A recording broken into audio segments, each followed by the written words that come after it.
In continuation to the previous video of who are food insecure, and I have collected some images to show you. Alright, especially यसमा चाहिँ तपाईले यो फाइलमा चाहिँ तपाईले के पाउनुहुन्छ भन्दाखेरि Bengal famine को images, and again a little warning beforehand that these images can be disturbing. This is our past, and thank God we are no longer in that state. तरै पनि it's so I'm showing these grave images so that you will understand the importance of a country being food secure. र food insecure हुँदाखेरि चाहिँ कस्तो हुन्छ है. So these are real images of people from the Bengal famine of 1943. Just look at the images. I'm sure तपाईहरुले पनि आफूले पनि images like this you have collected and pasted at least 5 कतिवटा भनेको थिए मैले for your project which you will be bringing on Monday.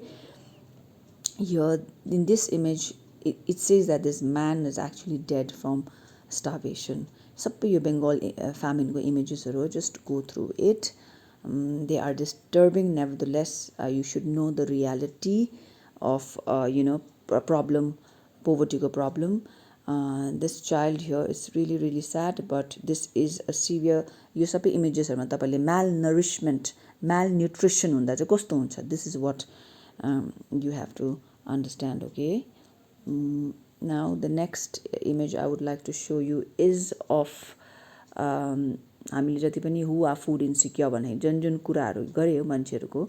So basically these images मा चाहिँ what you will see is that I'm trying to show you the slums of especially Mumbai ko pai. So slums of Mumbai, this is where the hard life is, and this is where the affluent people live in all these tall structures. But this is also India, don't forget, which a lot of times is hidden, right?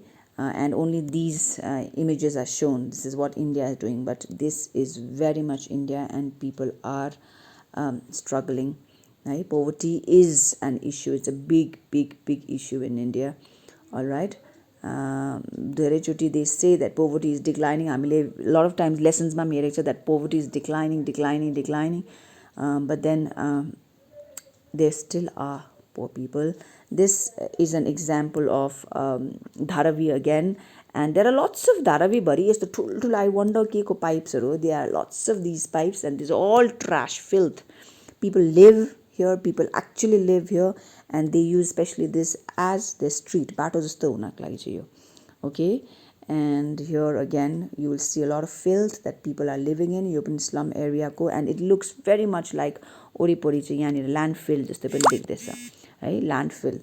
This is what will happen when people do not, when we in Sikkim do not segregate our waste properly at the source.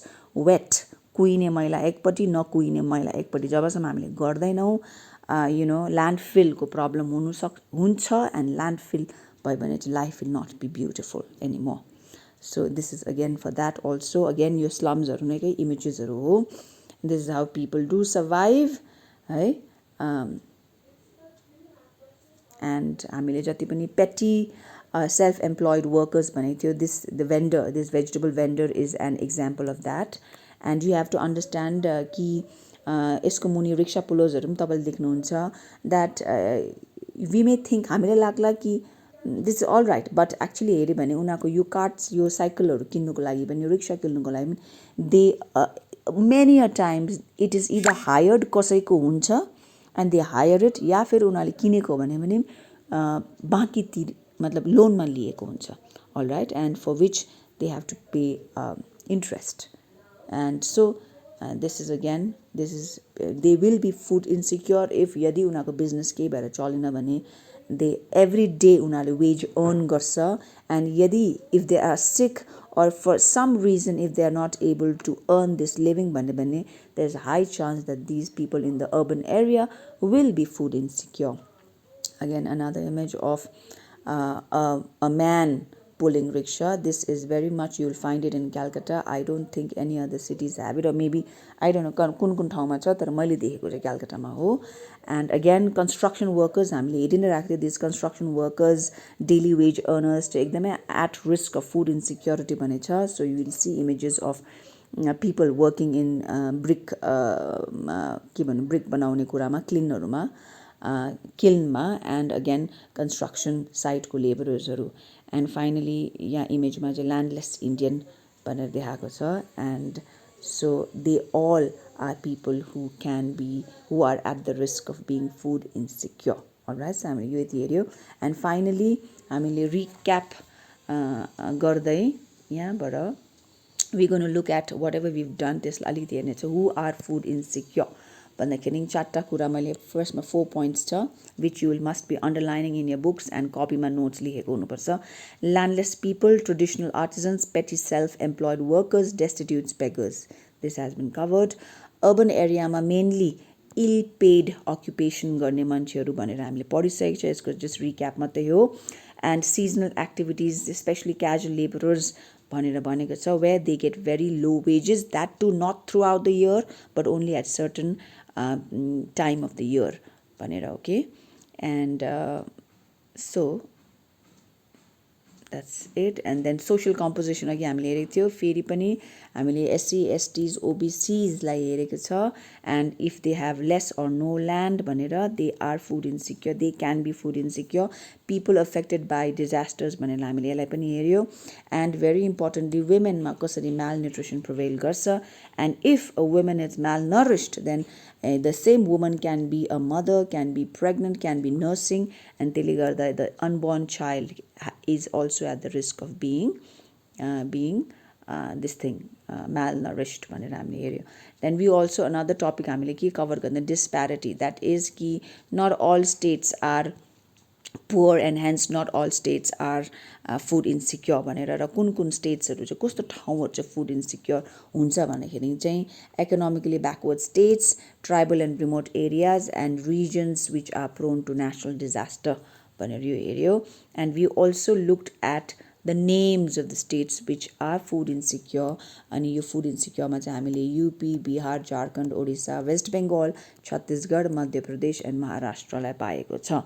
And then finally we also did hunger and hunger चाहिँ chronic र seasonal भनेर and rural area मा चाहिँ mainly agriculture is a seasonal activity अनि त्यसले गर्दा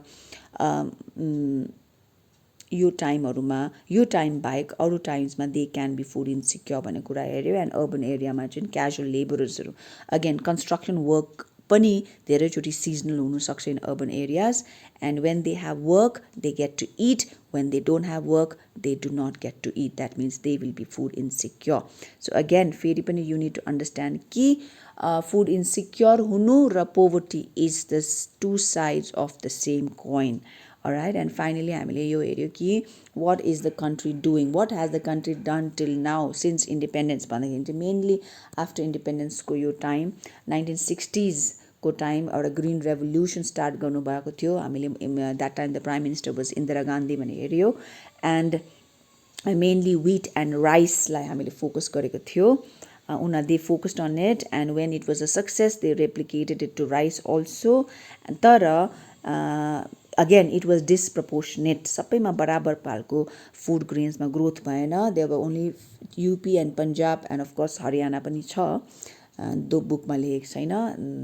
एकदमै high growth भएर गएको छ in terms of food growth, food production, whereas there are certain states like Uttarakhand, Jharkhand, Assam and Tamil Nadu जहाँ चाहिँ instead of increase decrease भएको थियो. And but again we also see that West Bengal and UP are some states, two states जहाँ चाहिँ significant increase देखाइरहेको छ. फेरि पनि I'd like to point to that data जहाँ चाहिँ UP is also food insecure भनेर. So that's the irony भनेर मैले भनेको थिएँ. There are some parts in UP जहाँनिर food insecure छ, whereas some parts are doing well. Okay, so again food insecurity and poverty, it's very closely related. यसको अगाडिको हामीले च्याप्टर गरेको थियो poverty as a challenge. Poverty job it's a big problem, it's a challenge. So poverty ले कुन कुरामा असर गर्छ? Number 1, food security मा पनि. Okay, yes, natural calamity, Bengal famine got a different story छ, but poverty and in food insecurity goes hand in hand. Thank you.